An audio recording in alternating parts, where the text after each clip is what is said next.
Se burlaron de él durante 6 años. Lo llamaban mecánico de barrio.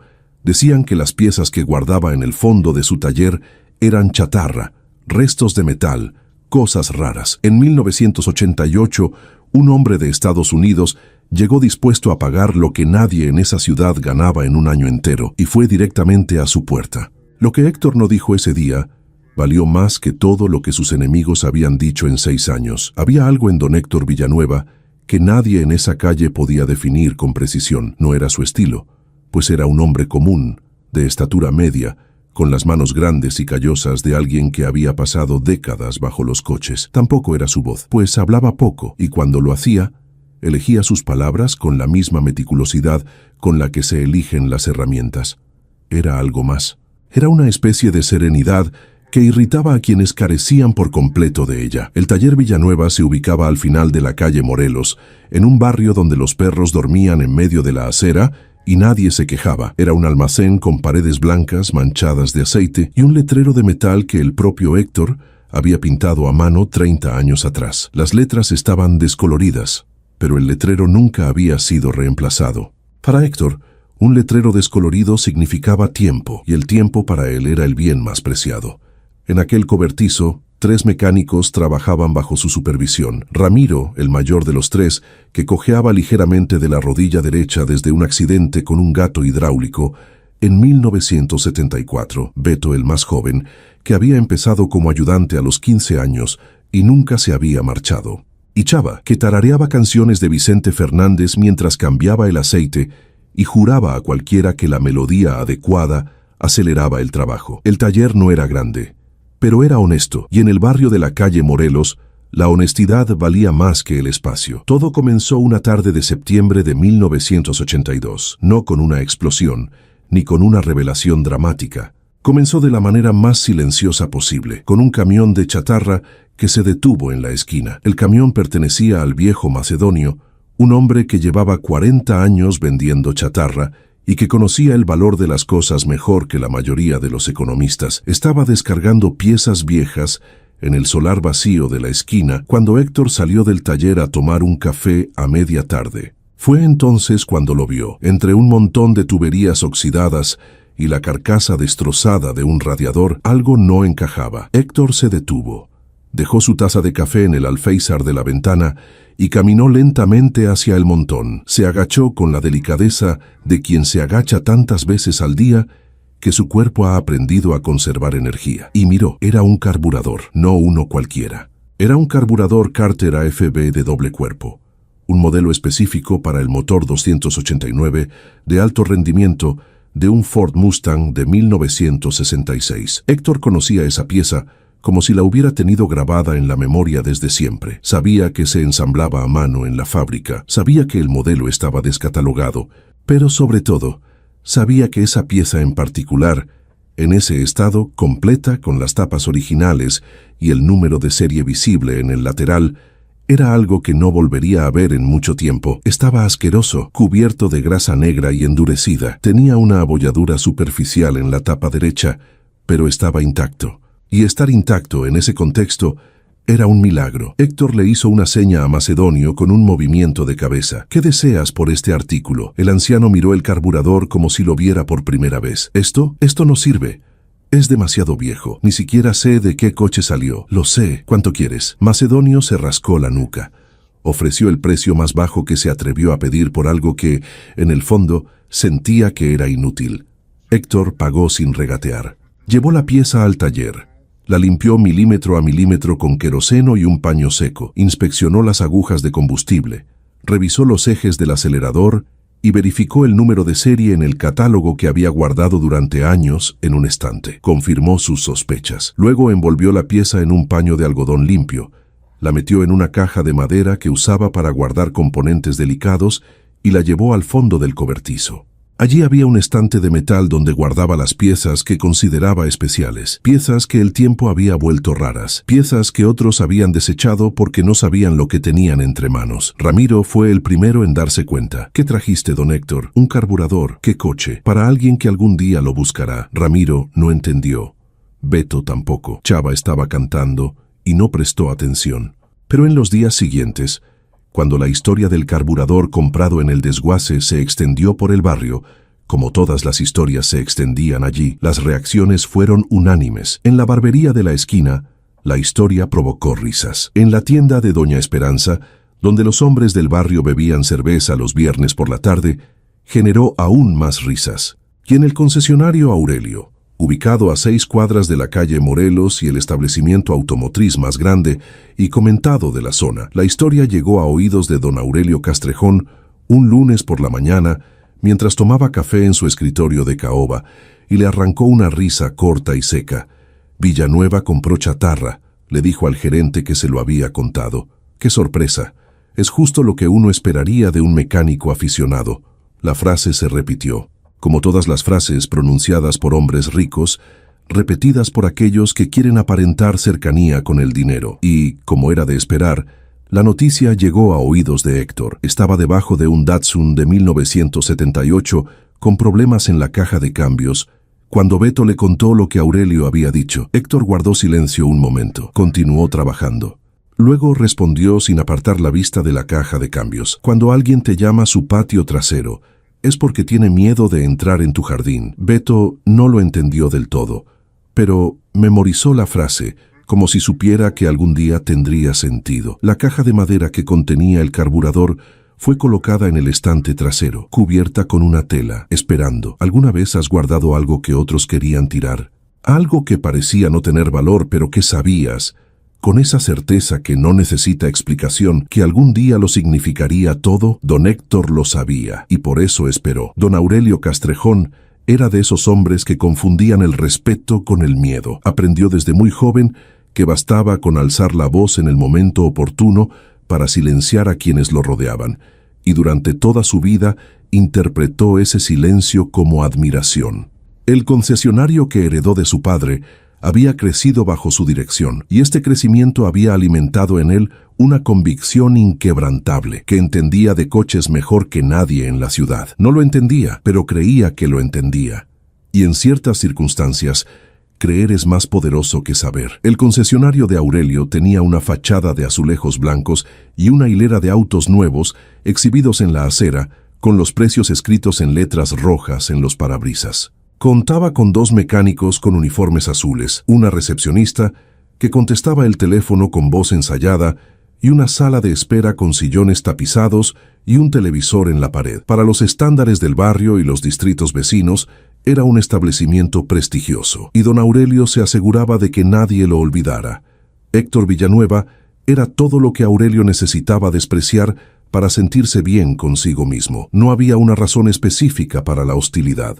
De hecho, había algo mucho más simple y humano. Héctor tenía clientes que habían salido del concesionario de Aurelio y nunca regresaban. No porque Héctor hiciera publicidad, no porque cobrara menos, a veces cobraba más, sino porque cuando un coche salía del taller de Villanueva, el problema estaba resuelto. Y cuando salía del concesionario de Aurelio, a veces volvía con un problema diferente al que tenía antes. Para don Aurelio, esto fue un insulto personal. Durante años, el desdén se manifestó desde la distancia, a través de comentarios en conversaciones informales. La expresión mecánico de patio trasero se repetía con tanta frecuencia que casi se convirtió en algo oficial, como si fuera un título reconocido por alguna autoridad invisible. Quienes querían complacer a Aurelio repetían la frase hasta que cobró vida propia, pero fue en una mañana de marzo de 1985 cuando el desprecio encontró su escenario. En la plaza central se celebró una exhibición de coches. No fue un gran evento.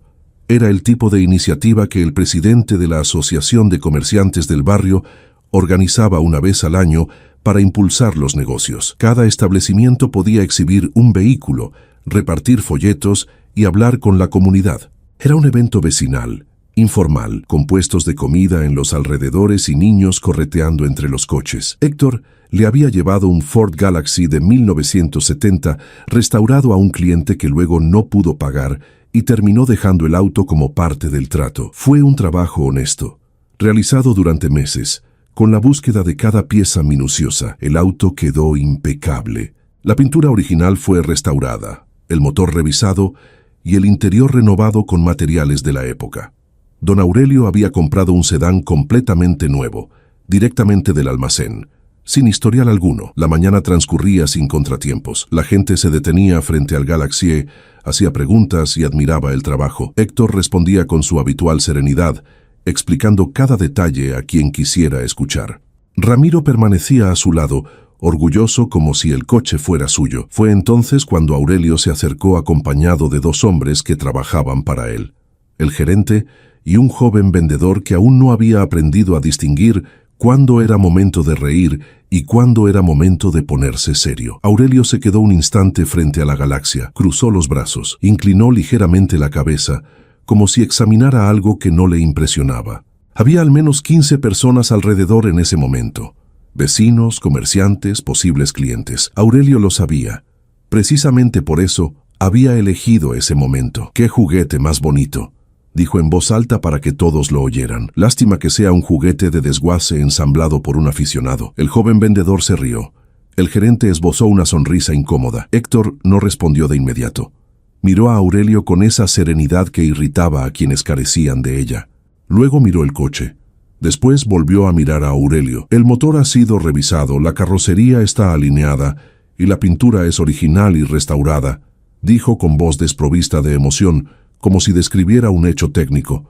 Si lo desea, puedo explicarle el proceso. No necesito explicaciones de un mecánico aficionado, respondió Aurelio. Ya sé lo suficiente sobre lo que sale de tu cobertizo como para saber lo que no quiero. Se hizo el silencio. No el silencio de alguien que está de acuerdo, el silencio de alguien que no sabe qué hacer con la incomodidad que siente. Aurelio les dio la espalda y se marchó con los dos hombres. El vendedor seguía sonriendo cuando miró hacia atrás. Ramiro se sonrojó. Tuvo que apoyar la mano en el capó del Galaxy para evitar hacer algo de lo que se arrepentiría. Beto, que había llegado tarde y solo había visto el final de la escena, quería saber qué había pasado. Chava permaneció callada por primera vez en semanas. Héctor permaneció inmóvil. Su expresión no cambió. Esperó a que el silencio se disipara. Esperó a que la gente a su alrededor volviera a sus asuntos y luego continuó respondiendo las preguntas de quienes querían saber más sobre la Galaxia. Más tarde, esa misma tarde, cuando la exposición terminó y ambos guardaban sus herramientas en el taller, Ramiro no pudo contenerse. ¿Cómo pudiste permanecer en silencio, don Héctor? ¿Cómo? Héctor guardó la llave inglesa en su sitio antes de responder, porque la respuesta que se merece no es de palabras. Ramiro quería preguntar más, pero algo en el tono de Héctor indicaba que la conversación había terminado. Este tipo de humillación tiene un peso particular. No es el dolor de un insulto dicho en privado, a puerta cerrada, donde solo tú y la persona que te ofendió saben lo que pasó. Es el dolor de haber sido menospreciado frente a testigos, de haber sentido la mirada de quienes te rodeaban fija en ti, justo en el momento en que alguien decidió que valías menos. Imagínate cargar con ese peso, no por un día, ni por una semana, por años. Ir a trabajar cada mañana, sabiendo que al otro lado de la ciudad hay un hombre que construyó una versión de ti que no es cierta y que mucha gente se la creyó porque tenía suficiente dinero para repetirla en voz alta. Imagínate cargar con todo eso y no decir nada, no porque tengas miedo, no porque estés de acuerdo, sino porque sabes que la respuesta se guarda en una caja de madera al fondo de un cobertizo, envuelta en un paño de algodón limpio, esperando el momento oportuno. Héctor lo sabía, y así, una vez más, esperó. El tiempo tiene una manera particular de jugar a favor de aquellos que saben esperar. No es una ley escrita en ningún sitio, no aparece en libros de administración ni en sermones dominicales. Es algo que los mayores saben y los jóvenes deben aprender a la fuerza, que la prisa y la impaciencia rara vez producen algo duradero y que las cosas más sólidas de la vida se construyen lentamente, capa a capa, como el óxido que recubre el hierro y lo protege al mismo tiempo. Héctor Villanueva lo había aprendido de su padre, y su padre, de su abuelo. Era un conocimiento que no se transmite con palabras, sino con el ejemplo, con el silencio, con la observación de cómo reacciona un hombre cuando el mundo pone a prueba su paciencia. Los años entre 1982 y 1987 transcurrieron con la regularidad de las estaciones. El taller creció lentamente, pero al ritmo adecuado. Ramiro seguía cojeando de la rodilla derecha y rechazaba cualquier sugerencia de cirugía. Beto aprendió a diagnosticar problemas de inyección solo con oír el motor, sin abrir el capó. Chava intercambió a Vicente Fernández por Julio Iglesias durante 6 meses y luego regresó con Vicente sin dar explicaciones a nadie. La caja de madera permaneció en el estante del fondo. Héctor lo abría aproximadamente una vez al mes, no para hacer nada, solo para revisarlo. Retiraba el paño de algodón, inspeccionaba el carburador con los dedos y la vista, buscaba signos de oxidación en las juntas de aluminio y aplicaba una fina capa de aceite protector donde fuera necesario. Luego, lo volvía a envolver, lo guardaba en la caja y cerraba el estante. Era un ritual sin testigos. Los otros 3 mecánicos habían dejado de preguntar por la pieza hacía años. Para ellos, se había convertido en parte del paisaje del almacén, como el letrero descolorido de la entrada y la radio colgada en la pared que solo sintonizaba 2 emisoras con claridad. Fue Ramiro quien trajo la noticia, una tarde de octubre de 1987. Había ido a la barbería de Góngora, que estaba a 3 cuadras del taller y que durante décadas había sido el principal centro de información del barrio.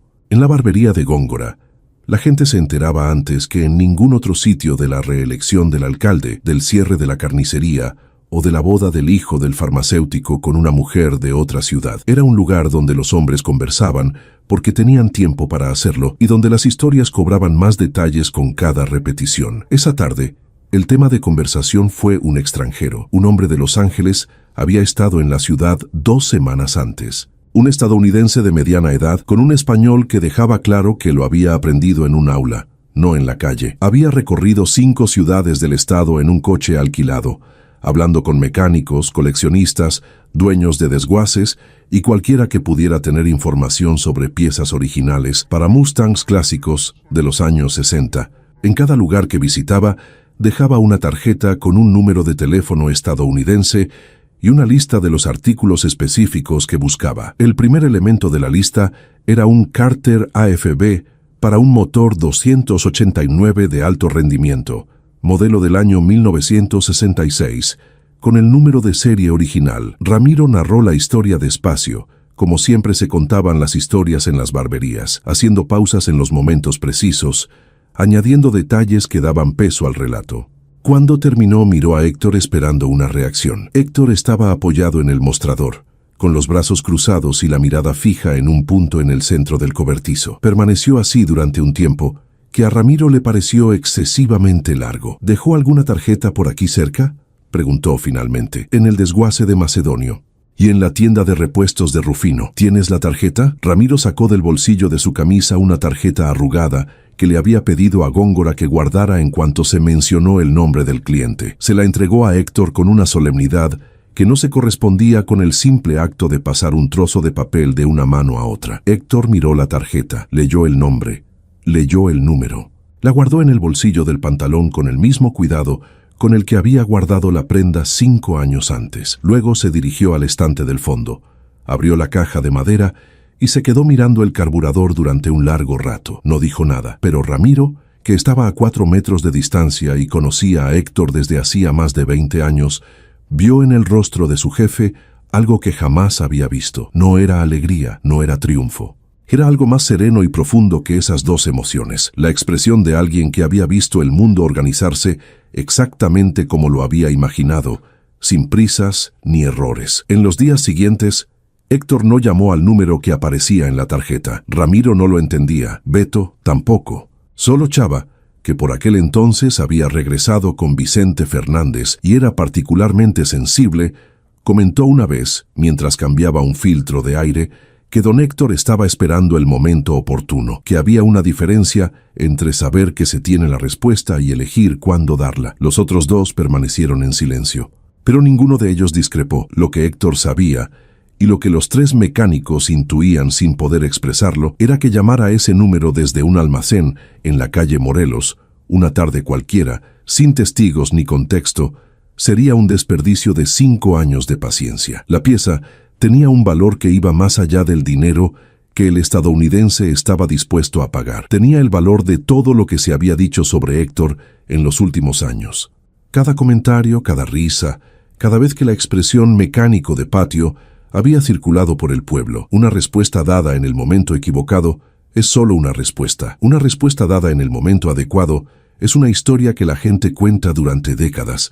Héctor cerró la caja de madera, la cubrió de nuevo con la tela, La volvió a colocar en el estante y esperó un poco más. Piénsalo un segundo. 5 años aferrándose a algo que el mundo había desechado. 5 años escuchando las bromas, absorbiendo el desprecio, trabajando en silencio mientras otros hablaban a viva voz. Y cuando finalmente llegó la confirmación, cuando el mundo por fin dijo en voz alta lo que él ya sabía, no huyó, no llamó ese mismo día. No se lo mostró a nadie, simplemente guardó la tarjeta en el bolsillo y continuó trabajando, porque sabía que el capítulo final aún no había llegado. El estadounidense regresó en febrero de 1988. Se llamaba Richard Connelly y no era un simple coleccionista. Era de esos hombres que habían convertido su obsesión en una profesión. Compraba piezas originales de coches deportivos americanos de los años 60, restauraba los vehículos con absoluta autenticidad y los vendía a coleccionistas adinerados de Estados Unidos y Europa. Era un mercado pequeño, especializado y extremadamente lucrativo para quienes sabían cómo desenvolverse en él. Y Richard Connelly lo sabía. Había regresado porque ninguna de las piezas encontradas en el primer viaje cumplía con sus criterios. Había visto carburadores desmontados, carburadores con números de serie alterados, carburadores de modelos similares vendidos como si fueran el modelo correcto. Había presenciado estafas elegantes y estafas descaradas. En cada encuentro, se había marchado con la misma sensación de alguien que había estado cerca de algo valioso y había regresado con las manos vacías. Esta vez, había llegado con una lista más corta. Solo 3 artículos. El carburador seguía estando en primer lugar. Se hospedaba en el único hotel decente de la ciudad, un edificio de 4 pisos en el centro que tenía aire acondicionado en el vestíbulo, pero no en las habitaciones. Un martes por la mañana, bajó a desayunar y encontró un sobre sin remitente en la recepción. Dentro, una simple tarjeta con la dirección de Oficina Villanueva y una frase escrita a mano en español correcto, sin los errores típicos de alguien que aprendió el idioma en un aula. La frase decía: «Tengo lo que buscas. Ven cuando quieras». Connelly fue esa misma mañana.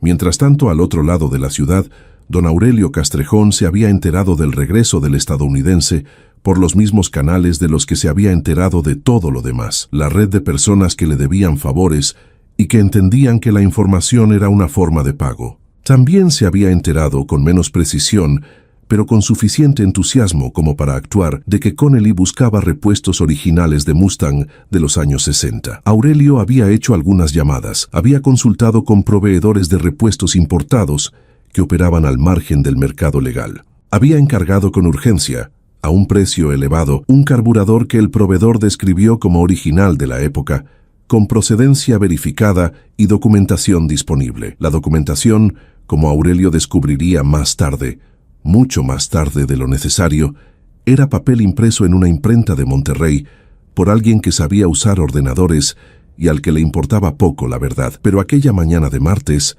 Aurelio no lo sabía. Solo sabía que había un estadounidense adinerado en la ciudad y que debía ser el primero en llegar. Le dijo al gerente que llamara al hotel. La recepcionista nos informó de que el señor Connelly se había marchado antes de tiempo. Richard Connelly llegó a la calle Morelos a las 10 de la mañana. Aparcó su coche de alquiler frente al garaje, se sentó un momento a observar el letrero descolorido y las paredes manchadas de aceite, y luego salió con la expresión neutral de alguien que, tras años en este negocio, ha aprendido a no juzgar un libro por su portada. Héctor lo saludó en la entrada.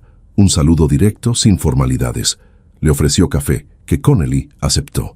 Los dos se sentaron en una barra de madera al fondo del cobertizo, donde había una vieja cafetera y 2 tazas de aluminio que Ramiro había intentado desechar varias veces sin éxito. Héctor no se dirigió inmediatamente al estante. Primero le preguntó a Connelly sobre el vehículo, en qué estado se encontraba la restauración, cuál sería su destino final, quién sería el comprador.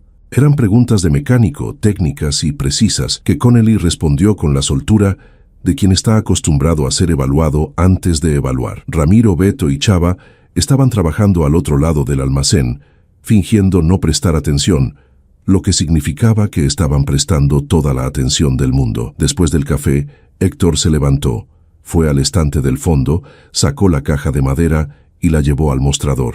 La abrió lentamente, retiró el paño de algodón. Colocó el carburador sobre el mostrador con ambas manos, con el cuidado de quien deposita algo que pesa más que un cuerpo. Connelly guardó silencio por un instante. Se inclinó hacia adelante. Sacó del bolsillo unas gafas que usaba exclusivamente para examinar piezas. Observó. Recorrió con el dedo el número de serie con una ligereza casi afectuosa. Comprobó las tapas, las agujas, los ejes. Se disculpó y giró la pieza entre sus manos con una intimidad propia de un especialista y el objeto de su especialidad. Luego, se recostó contra el mostrador y se quitó las gafas. ¿De dónde sacaste eso? En el desguace de la esquina, en 1982. Connelly miró a Héctor por un instante con una expresión que era una mezcla de respeto e incredulidad. Está en un estado excepcional, mejor que cualquier cosa que vi en mi último viaje y en este. Hizo una pausa. Tengo un comprador en Stuttgart que está restaurando un Mustang Fastback de 1966. Motor original. Todo original. Solo le falta el carburador correcto.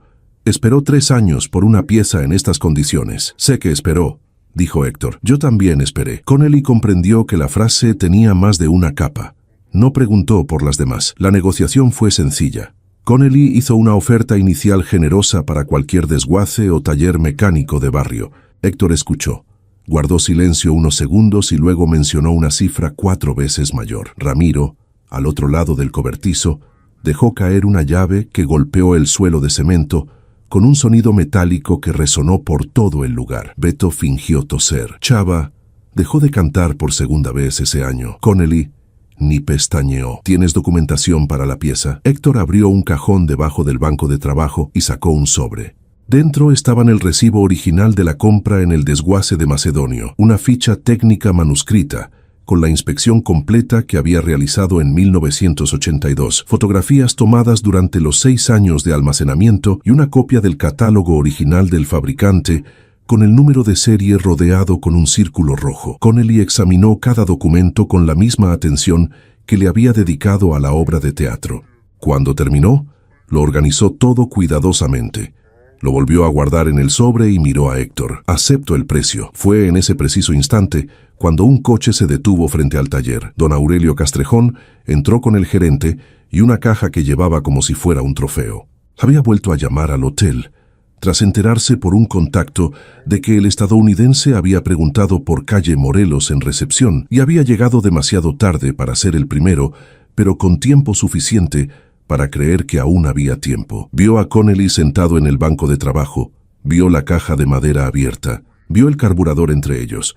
Su expresión cambió 3 veces en 2 segundos, de confianza a confusión, de confusión a comprensión, de comprensión a algo que no era exactamente ira, pero que se le parecía mucho. Richard, dijo en inglés, con la familiaridad forzada de quien acaba de aprenderse el nombre de alguien. Tengo justo lo que necesitas. He traído una pieza de primera calidad, con procedencia garantizada. Connelly miró a Aurelio con la cortesía profesional de alguien que se enfrenta a situaciones como esta con más frecuencia de la que le gustaría. Gracias, respondió en español, queriendo claramente incluir a Héctor en la conversación, pero ya encontré lo que necesitaba. Aurelio miró la pieza sobre el mostrador, miró a Héctor. Héctor no dijo nada. No había nada que decir que la situación no dijera ya. En ese silencio, 6 años de mecánico aficionado flotaban en el aire del cobertizo como humo que tarda mucho en disiparse. Aurelio se marchó con la caja del mismo modo en que la había traído. Connelly firmó un documento sencillo que Héctor había preparado, dejó un depósito en efectivo y dijo que volvería en 2 días con el resto. Antes de irse, se detuvo en la puerta del garaje y se giró hacia Héctor. ¿Sabías desde 1982 que esta pieza valía tanto? Sabía que valía lo que fuera que alguien que la comprendiera estuviera dispuesto a pagar, respondió Héctor. Solo necesitaba esperar a que apareciera esa persona. Connelly asintió. Se marchó. El cobertizo quedó en silencio por un instante que ninguno de los 4 pudo medir con precisión. Entonces Chava comenzó a tararear suavemente. Ramiro apoyó ambas manos en el mostrador y dejó caer la cabeza hacia adelante en un gesto que denotaba alivio y orgullo a la vez. Beto permanecía de pie en medio del cobertizo con una expresión como si acabara de comprender un chiste contado hacía 6 años. Héctor cogió los 2 vasos de aluminio, sirvió más café y colocó uno delante de Ramiro. «Pueden seguir trabajando», dijo. «Aún nos quedan 3 coches por terminar hoy. ¿Qué habrías hecho tú en su lugar? ¿Qué habría pasado si durante 6 años alguien te hubiera llamado menos de lo que eres, delante de testigos, con la convicción de alguien que cree que el dinero es sinónimo de razón, y luego hubiera llegado el día en que el mundo entero estuviera reunido para ver quién tenía razón. ¿Habrías dicho algo? Héctor no dijo nada. Dejó que la obra hablara por sí misma. Existe una idea errónea muy común sobre lo que sucede después del cambio de rumbo. La gente se imagina una escena de confrontación, una frase contundente pronunciada en el momento justo, el humillado mirando al humillador a los ojos y diciendo todo lo que ha guardado durante años. Una explosión limpia que lo resuelve todo y le da a cada uno lo que se merece. La vida real rara vez funciona así. Lo que ocurrió después de que Richard Connelly saliera del taller de Villanueva con el carburador esa tarde no fue una explosión. Fue algo más parecido a la marea. Silenciosa, constante, irreversible. La marea no anuncia que va a subir, simplemente sube. Y cuando te das cuenta, la arena que estaba seca está cubierta de agua.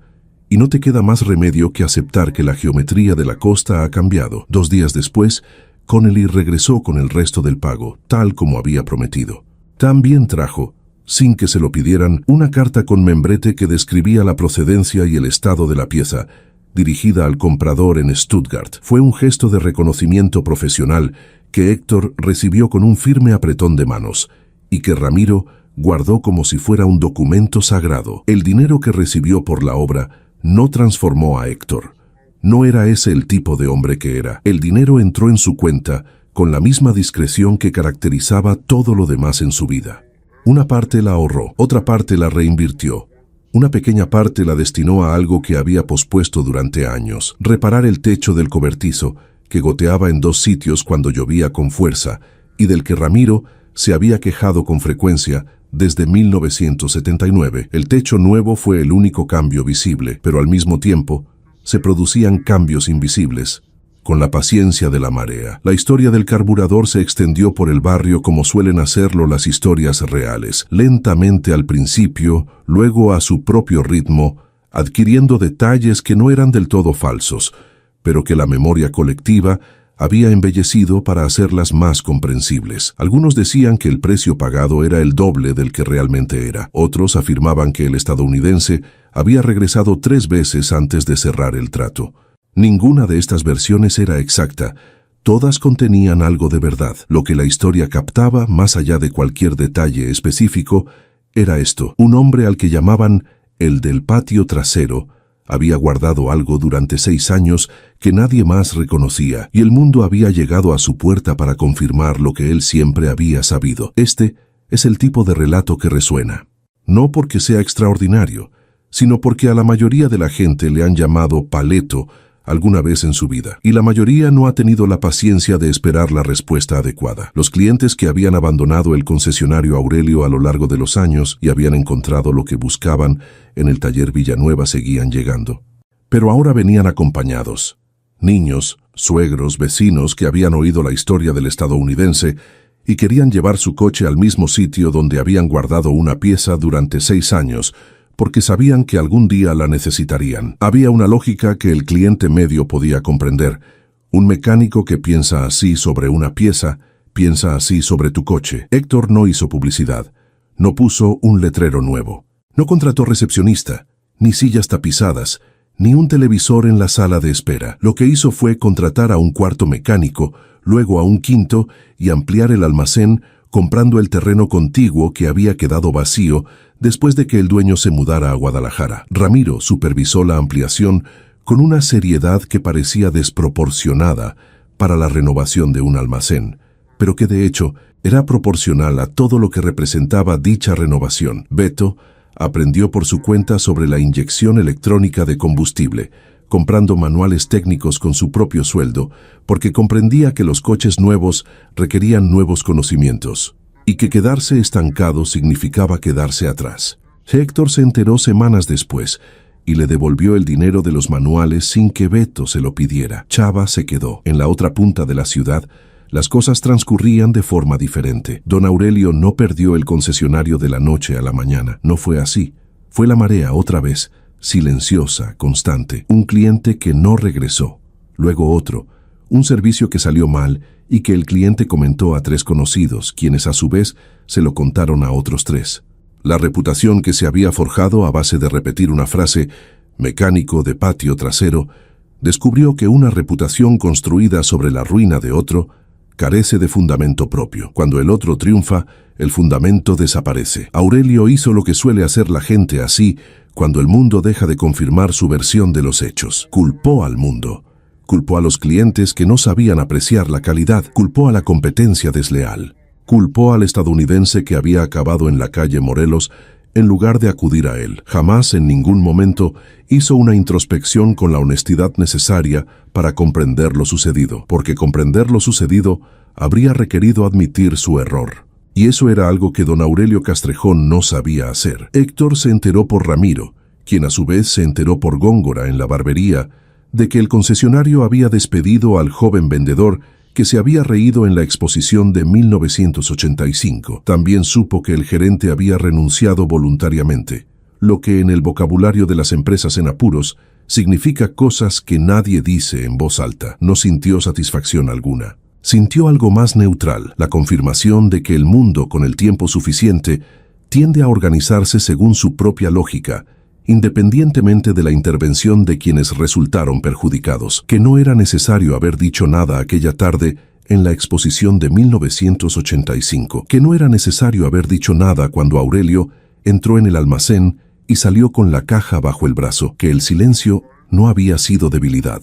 Había sido la forma más eficaz de expresarse. Una tarde de junio, meses después de la venta del carburador, Héctor trabajaba solo en el cobertizo cuando un joven apareció en la puerta. Tendría unos 18 o 19 años, un rostro familiar, aunque Héctor no lo reconoció de inmediato. El joven dijo que buscaba trabajo, que sabía hacer tareas básicas de mantenimiento, que estaba dispuesto a aprender y que trabajaría por el salario que Héctor considerara justo. Héctor se secó las manos con un paño y miró al joven por un momento. ¿Cómo te llamas? Miguel. Miguel Castrejón. El apellido flotaba en el aire del almacén con un peso específico. Héctor permaneció en silencio unos segundos. Observó las manos del joven, manos que carecían de los callos de quien había trabajado duro, pero también de la suavidad de quien nunca había hecho nada. Manos de alguien que estaba comenzando algo. ¿Sabes de dónde me suena ese apellido?, preguntó. Lo sé, respondió Miguel sin apartar la mirada. Y sin embargo, viniste aquí. Por eso vine aquí. Personalmente creo que este es el momento más difícil en la vida de cualquiera. No la humillación, ni el fracaso, ni la pérdida. El momento más difícil es cuando necesitas ser más grande que lo que te hicieron, cuando la respuesta correcta no es la que exige la ira, cuando la dignidad te exige abrirle la puerta al hijo de quien intentó cerrarte la tuya. Es fácil hablar de karma desde la distancia, es fácil aplaudir el cambio de rumbo cuando le ocurre a otro. La verdad es que el karma no termina cuando el culpable pierde. Termina cuando la parte perjudicada decide qué hacer con la victoria. Héctor miró a Miguel Castrejón un instante más, luego le dio la espalda y caminó hacia las gradas. El lunes a las 7 de la mañana, dijo sin volver la vista atrás. No llegues tarde. Si este tipo de historia te conmueve, si crees que la paciencia y el carácter construyen cosas que el dinero y la arrogancia no pueden destruir, dale a me gusta y compártela con alguien que necesite escucharla hoy. Estas historias solo llegan a quienes las necesitan cuando alguien decide compartirlas. Mi nombre es Miguel Castrejón y en esta historia que acaban de escuchar, yo participé, no desde la perspectiva que imaginas, o tal vez sí, quizás ya sospechabas, en algún momento de los capítulos anteriores, que existía una perspectiva que aún no se había expresado, una perspectiva que cambiaría el peso de todo lo anterior, no los hechos, porque los hechos siguen siendo los mismos, sino su significado, su costo, lo que construyeron, lo que destruyeron y lo que, con tiempo y esfuerzo, fue posible reconstruir. Tenía 11 años cuando mi padre dijo por primera vez que Héctor Villanueva era un mecánico aficionado. No entendí qué significaba. Después le pregunté a mi madre, y ella cambió de tema con la habilidad de quien lleva años practicando, pero la frase se me quedó grabada. Las frases que dicen los padres se quedan grabadas, incluso cuando el niño no entiende por qué se dicen. Se asientan en la memoria con una autoridad que ninguna otra voz tiene, porque la voz del Padre es la primera que nos enseña cómo es el mundo. Durante años, creí esa versión. Vi a mi padre desdeñar a Héctor durante las cenas. Vi al gerente del concesionario reírse de las historias sobre el taller de la calle Morelos. Vi al vendedor, que luego fue despedido, imitar la forma de hablar de Héctor en las reuniones de equipo, mientras los demás se reían. Crecí en un entorno donde una persona en particular se había convertido en símbolo de todo lo inferior y donde no tenía ni las herramientas ni la razón para cuestionar esa narrativa. Tenía 15 años cuando fui a la exposición de la Plaza del Pueblo con mi padre. Estaba a su lado cuando se acercó al Ford Galaxy. Estaba a su lado cuando dijo lo que dijo. Vi el rostro de Héctor en ese momento, no la expresión que mi padre esperaba ver, la de alguien que ha sido golpeado y se encoge, sino esa calma particular que no supe describir en ese momento y que pasé años tratando de comprender. De camino a casa, mi padre habló del evento con la satisfacción de quien cree haber ganado algo. Me quedé sentada en silencio en el asiento trasero del coche y sentí, por primera vez, una incomodidad que no lograba identificar. No era desacuerdo, aún no tenía la madurez suficiente para discrepar. Era algo más primario, era la sensación de que algo andaba mal, pero sin saber qué. Este malestar aumentó en los años siguientes. Todo empezó a crecer cuando comencé a escuchar diferentes historias sobre Héctor, no las que circulaban en el concesionario, sino las que circulaban por el barrio. Historias de clientes que habían traído autos con problemas que mi padre no había podido solucionar y que regresaban de la calle Morelos con los problemas resueltos. Historias de personas que decían que Héctor había cobrado menos de lo que había presupuestado porque, a mitad del servicio, descubrió que el problema era menor de lo que parecía y que no le parecía honesto cobrar el precio original. Este tipo de historia no encaja con la imagen de un mecánico aficionado. La situación empeoró cuando el concesionario empezó a perder clientes. Y mi padre comenzó a atribuir cada pérdida a una razón diferente: el mercado, la economía, la competencia desleal, sin mirarse nunca al espejo. Yo ya tenía edad suficiente para comprender lo que sucedía, y comprenderlo me costó algo que no puedo describir con precisión. Es un precio concreto, darme cuenta de que la persona a la que admiraba no era del todo quien creía. No es odio, es más bien una pérdida silenciosa. Todo empezó en 1988.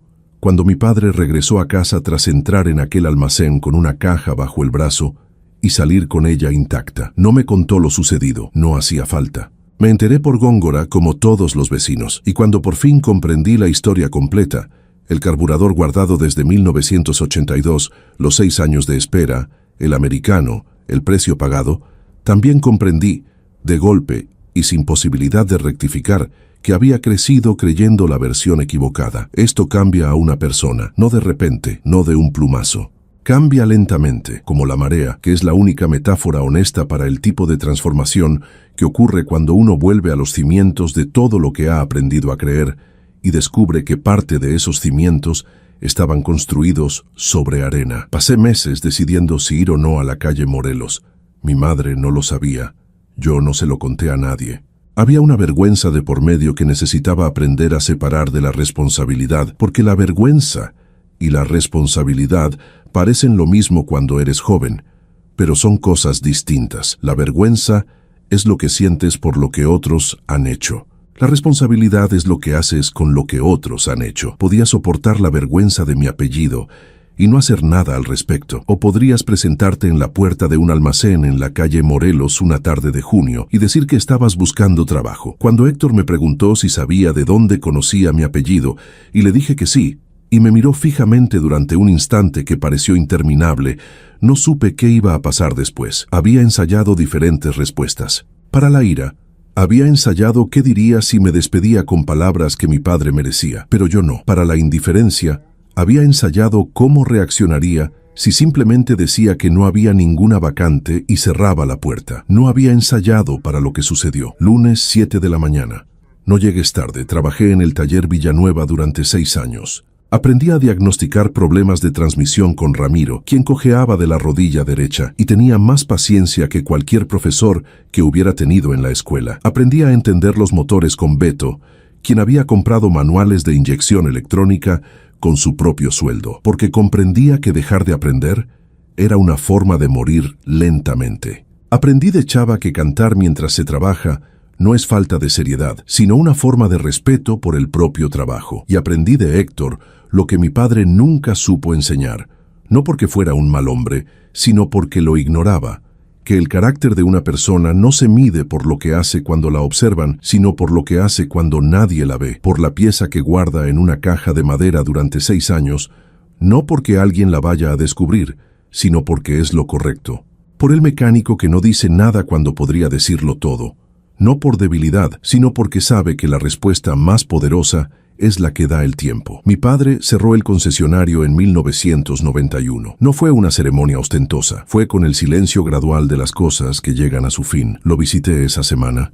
Nos sentamos en el porche de la casa donde crecí, y ninguno de los dos dijo lo que tenía que decir. Algunas conversaciones llegan demasiado tarde para solucionar lo que pretendían solucionar, pero llegan, y llegar, aunque sea tarde, es mejor que no llegar en absoluto. Héctor sabía que había visitado a mi padre. Nunca preguntó cómo había estado, nunca preguntó qué dijimos o qué no dijimos. El lunes siguiente todo seguía igual. El cobertizo, las herramientas, la cafetera de aluminio, Chava cantando suavemente al otro lado del espacio ampliado. Pero había algo diferente, no en el cobertizo, en mí. Hoy tengo mi propio taller. Está a 4 cuadras de la calle Morelos. El letrero aún es nuevo, porque abrí hace poco, pero pienso dejar que envejezca sin reemplazarlo, porque un letrero descolorido simboliza el paso del tiempo. Y el tiempo, aprendí del hombre más paciente que he conocido, es el bien más preciado que existe. Hay un estante en la parte trasera de mi cobertizo. Todavía está casi vacío, pero hay una caja de madera. Y dentro, envuelta en un paño de algodón limpio, hay una pieza que encontré en un desguace el mes pasado. Nadie supo decirme de qué coche era. Nadie quería pagar nada por ella. Sé lo que es. Y sé que algún día alguien llamará a mi puerta buscando precisamente esa pieza. Hasta entonces, esperaré. Si esta historia te conmovió profundamente, esa parte de ti que alguna vez fue tu patio trasero, esa parte que alguna vez tuvo que elegir entre la ira y la dignidad, esa parte que aún guarda algo que el mundo no ha reconocido, entonces ya sabes qué hacer. Suscríbete al canal. Activa la campanita y compártela con alguien que necesite esta historia hoy. Estas historias existen para circular y las personas adecuadas siempre encuentran lo que estaba destinado para ellas.